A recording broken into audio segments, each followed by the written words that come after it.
English translation, 60-second contact. Thursday, 12th August 1976, 15:03 ARs. I came alone to clarify a few things. As you know, there have been several very unfortunate incidents in the last few days. For the first, Mario Bertozzi, in collaboration with Hans Jacob and Michael Ahrens, for example, tried to destroy all our work with rather unfair and primitive writings. Further, on my holiday, Ilse von Jacobi also unreasonably reproaches me in a twisted and false manner, whereby she refers to the first book by Adamski as supposedly corresponding to the truth, but that the second one is wrong. Her assertions go so far in her unreasonableness that she begins to assert things that have no truth at all. This is very unfortunate because she would have been the right person to process our reports into a book form. But if she now begins to react in this manner and releases untruthful things, then it would be irresponsible to leave her in charge of this task. The reasons for her action in this regard lie on the one hand in the recognition of Adamski's lies and deceits, whose first book also corresponds only to charlatanry and deceit, as does the second, and on the other hand in the fact that she has maneuvered herself into a matter through which she suffers from conceits. This matter concerns a so-called spirit guide.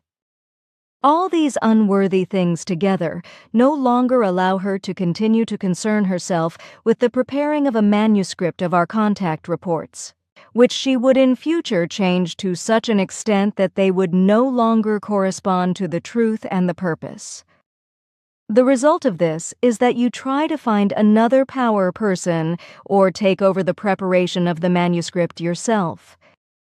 Furthermore, in Miss Margaret Rufer, her very old damage broke through again, trying to destroy everything. Her unreasonableness thus revealed already borders on infamy, especially the unreasonable and quite malicious accusations. The result of all these things is that I cannot be responsible, in any wise, to simply go on holiday and leave everything in Manara's hands. The boundless irrationality, especially of Margaret Rufer, forces me to renounce my vacation and to stay here to try to settle things. I am therefore not angry, but I feel that all this is a rather malicious and infamous enterprise. Mario Bertozzi and Ilse von Jacobi cause me the fewest problems, but Margaret Rufer, who has gone down such infamous paths and with her stubbornness and her lust for power, and also with an unmistakable racial hatred and many other things, deprives me of my holiday. But it does not matter for you, because she has enough time at her disposal and does not need the certainty of hard and difficult work. Her egotism in this respect is almost remarkable. But especially with her, it is unreasonable that she allows herself to be overcome by her old mistakes again and have to relive her misery again, because she is very knowledgeable in the matters of the truth, against which she fully consciously rebels again and tries to destroy it. I am very sorry about all this, especially that your holiday plans are sunk. Although I am earnestly somehow happy about it. You know, how am I supposed to say it to you? Damn it again, it is just... You are very sweet. Your way of telling me your feelings is a soothing remedy for me. Thank you. You are really very kind. Oh, girl, it is just all so devilishly hard when you want to say things that... I understand you already. Do not speak further about it. Thank you. You know, there are many other things that are not animated by evil traits. Sure, for example, Herbert Runkle, whose thoughts came to me about 3 weeks ago, or are they already 4? In such a loving form that I tried to show him my connection through the transmission of feelings. You have. Girl, I wanted to ask you about that. Herbert Runkle had indeed made a number of observations in this regard. Here I also have a little letter from him if you want it. Surely I am very happy about it. May I see it? But of course it belongs to you. Sim Yase reads the letter. These are very kind words. Give Herbert my heartfelt thanks and loving greetings. I am unusually happy that he has found the way to you. I will be happy to tell you. You know, he also gave me a gigantic joy. He recently wrote me a letter that almost made me cry. Never before have I received such a loving and kind letter from a person of this world. Certainly he has a form of writing that deeply touches you in its complete honesty and openness. Please tell him that he does not need to thank us, because everything is given by us in honest love. He will certainly be very happy about it, which also pleases me again. So there are 3 of us. That is very nice. But now look here. This is a letter from a certain Mrs. She claimed that she was in contact with Ascot and so on. She also wants to get in touch with you now. Simyase deals with the letter. This is really too much of a good thing. How can this woman claim to be in contact with Ascot? And then this delusion that this woman suffers from is very unfortunate. Could you perhaps ask Ascot if there are not some things that could be true about it? I will do it for you, but I can already explain to you that everything is based on deception or pathological imagination.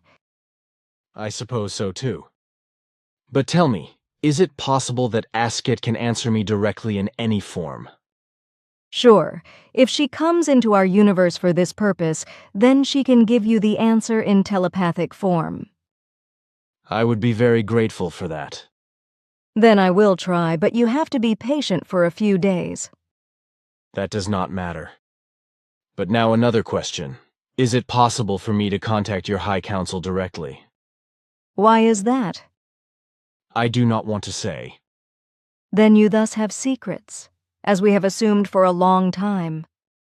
But, well, if you want, there is a possibility for you to do this.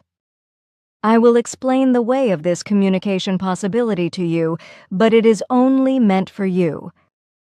Do you really not know this possibility yourself? I will certainly keep it to myself. I would not know the latter from where. Then listen. Then I guess I will have to practice a bit and make a lot of effort. Sure, but you will manage it. I will get to it as soon as I can. But tell me, can you tell me how many years Manara or her people are ahead of our overall technological evolution? This is no secret, and Manara will answer the question herself. But I would like to know it now, and from you already. As you like. They are 350 years. 350 years less than with us. How is that possible? When Manara's people left the Earth, they had the same level as our people. But through Ascot's civilization, our people were raised 350 years higher, while the other peoples are still in the stage of being taught quickly, because they were given this opportunity only a few years later. Aha! Then the technological evolutionary stage is almost the same. This reassures me very much, because Margaret Rufer made such funny remarks about the Negroid ancestry of Manara. You are saying that wrong, because it means because of the Negroid lineage. Thank you for the teaching. You are really doing it. Now you are already teaching me German. But thank you very much for that. That was a pleasure. But look, when Margaret Rufer makes such assertions, it is only due to her long-established racial hatred, which she is only partially able to recognize today. In her innermost, however, it still blazes very strongly. It is a matter that still leads back to her life in another personality about 2,000 years ago, and that she now draws upon from the storage banks. In the time to come, you should all make a great effort to teach her all the necessary things, and to be helpful to her in her burdensome things. She must, however, learn to accept open and honest words, and to put aside her aggression against them. She knows very well that only clear and open words lead to the goal, and that diplomatic expressions are equivalent to lies. We will all try very hard, you can be sure of that. I am convinced of that, because I know about the feelings in you. Beautiful. Do you still have time to answer a few questions? If there are not too many, then certainly. Okay. Do you know anything about the Russians in the 50s or 60s shooting a space capsule into free space that was said to have been manned by 3 men and a woman? Further on, is it also true then that the 4 people with their capsule got off course and shot out into space, presumably to end their lives there? Such an event is unknown to us. If that were really so, then we would have to know. On the other hand, however, in the 1950s, a disk was shot from a private station into free space, which was occupied by 4 people. They were a woman and 3 men of Russian origin. The originators of this enterprise were one of the groups that, after the Second World War, had seized the plans of the flying discs in Germany and set up their own organization. We inexplicably leaked some data about these events, which Karl and Annie Veit in Wiesbaden in particular twisted and falsified, claiming that the disk was a Russian space capsule. To my knowledge, it was said that 2 Italian radio amateurs intercepted signals from this spaceship, or whatever it was. That is completely impossible, because the total destruction of the voice and radio signal traffic, as well as that of the command functions of the ship, were to blame for the fact that the ship got off course and drifted into free space. Then it must have leaked out differently. I explained that, but it is inexplicable to us. So what about the questions about Amata or Vamata? Will Quetzal still answer her before he leaves? And those things of Mr. Rise in Munich? Regarding Amata's questions, it cannot be arranged until Quetzal is back, because under no circumstances will he postpone or simply give up his vacation. With regard to Mr. Rise's concerns and book, however, I have to say that the records are quite erroneous, because they originate from a hierarchical view that is to be connected with a technology. So Mr. Rise puts his only approximately understandable mental forces and facts into a technology even more incomprehensible to him, whereby he unfortunately presses everything into hierarchical forms.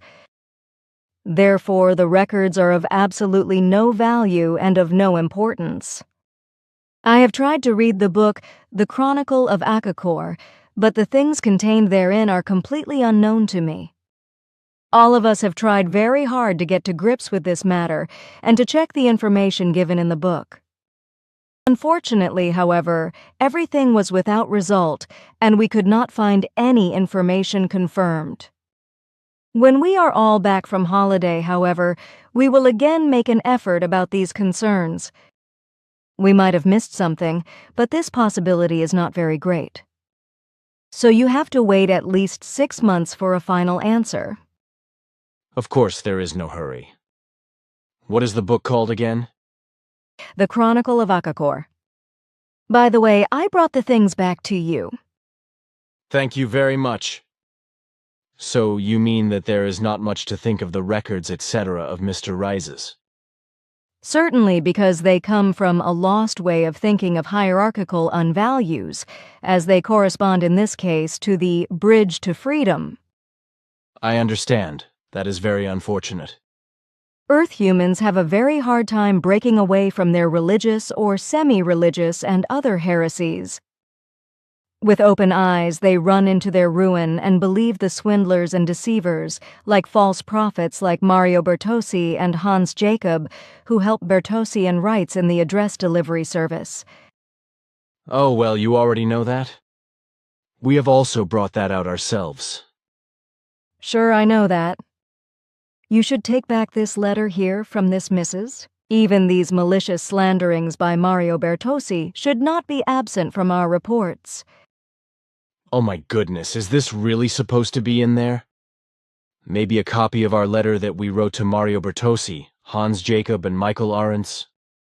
It would be very good, because it is the only way that we can see how bad and wrong elements are trying to destroy the truth. Remember that the contact reports in their present form will be spread all over the world and partially already are, so that the world is thus informed about the intrigues and other dirty machinations against the truth by those who seek to fraudulently and deceitfully kill and destroy the truth another time. I do as you say, because somehow I see that you are right. The Bertossi letter, on the other hand, has also achieved exactly the opposite of what it actually wanted to achieve.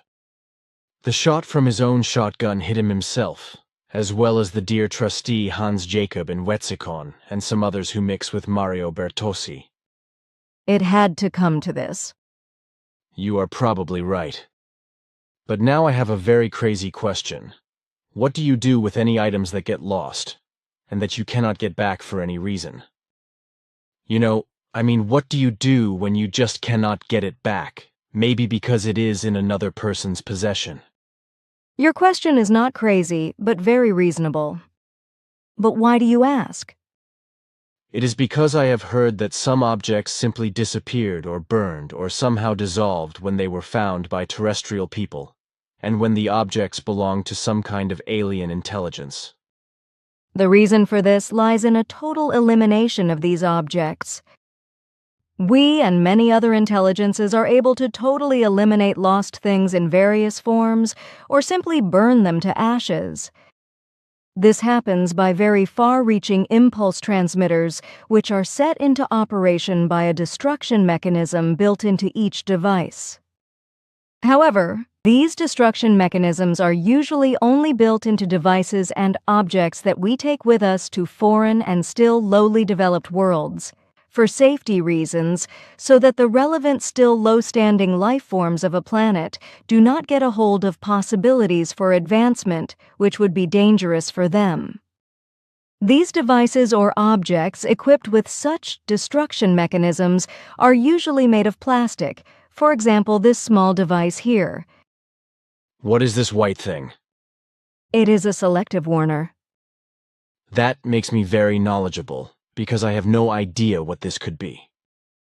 It is a warning device that indicates to me with a fine singing tone that if, for example, someone is approaching us now, and whose brainwave patterns are not recorded in the device, by which I thus mean that it registers them.